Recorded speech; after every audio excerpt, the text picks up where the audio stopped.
different than the mysterious, manipulative, overly emotional, overbearing women out here, right? So basically, I'm just here to encourage you guys and just love on you guys and just let you know that, like, all women ain't the same. Just like all men aren't the same, right?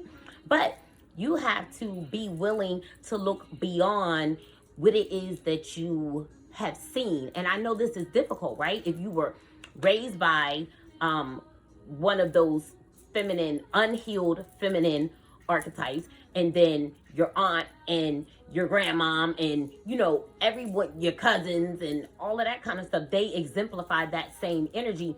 It can be a little bit discouraging, and you could just kind of believe that, like, hey, this is it, right?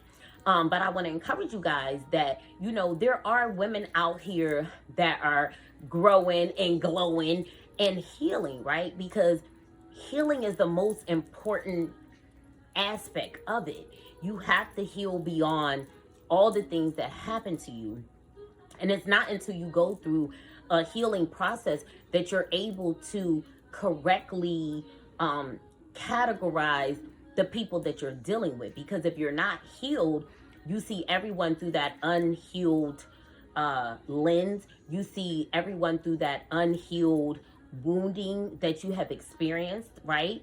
So it's very important that we heal as a divine collective, right?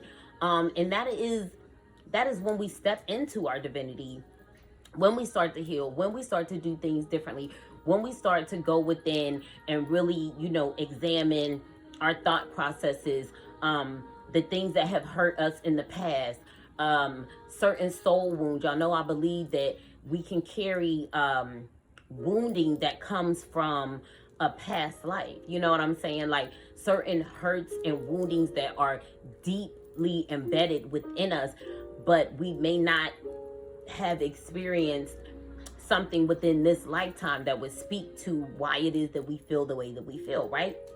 However, in addition to that, some of us do replicate those same cycles. So the pain feels justified, right?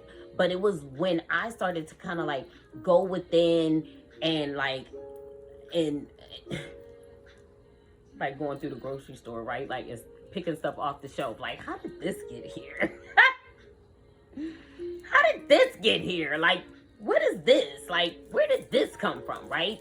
That's when I really started to believe that, like, yo, like some of this stuff is a soul wound, right? It's a pain, it's a hurt, it's a wounding that you can't necessarily pinpoint or associate with something that you have actually gone through in life. Soul woundings, right? So as we begin to ascend spiritually, we start to look at those things, right? Why I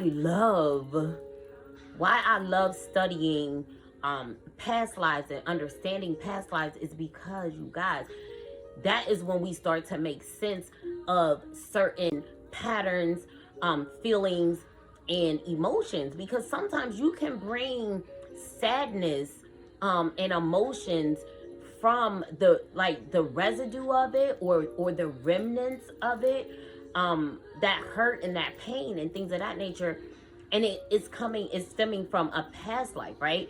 And then in this lifetime, we tend to subscribe to a self-fulfilling prophecy. So guess what?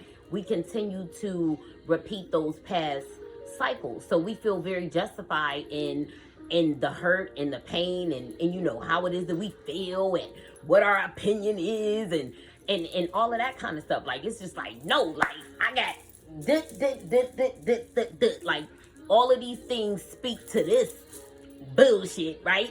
So that's how I know that this bullshit or this warped sense of this warped view on certain things, not just relationships, not just women, just certain attitudes that we take on in life. It could be work, it could be relationships, It could be a multitude of things, right? But it's like when you come into this life and you repeat those same cycles, then you start to justify certain things. But as you begin to heal and spiritually ascend, you start to get to the true core of your soul, right? You start to get to who it is that you really are. Like, yeah, I'm acting all toxic, and I'm acting like I don't want a relationship, and you know what I mean, like fuck these bitches and all of that kind of stuff. But like, sometimes that could be tied to a past life. But really, when you go within and you start to examine your heart, right, you start to realize that, like, yeah, like I'm not even really that person, right? So I want to encourage you guys to step into, and that requires certain levels of vulnerability, right? But when you get with the right person, when you get with the right woman, she will know what to do with that vulnerability, and she won't exploit it, and she won't manipulate it, right? So I just want to encourage you guys that all women are not the same. But in order for you to start to experience different, manifest different, obtain different, you are going to have to change your mindset on how it is that you view certain things, right? That's going to require healing, and that is going to require balance. Balance. Speaking of balance, so y'all, my baby just cooked for me.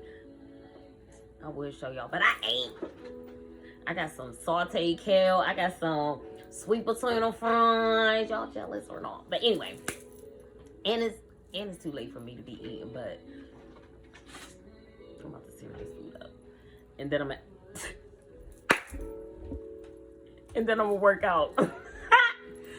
So when you guys come into contact with women that have an imbalance in their energy, it causes you. So if you're dealing with an extremely masculine female, it is going to warp your ability to, like, number one, know how to respond to the feminine energy.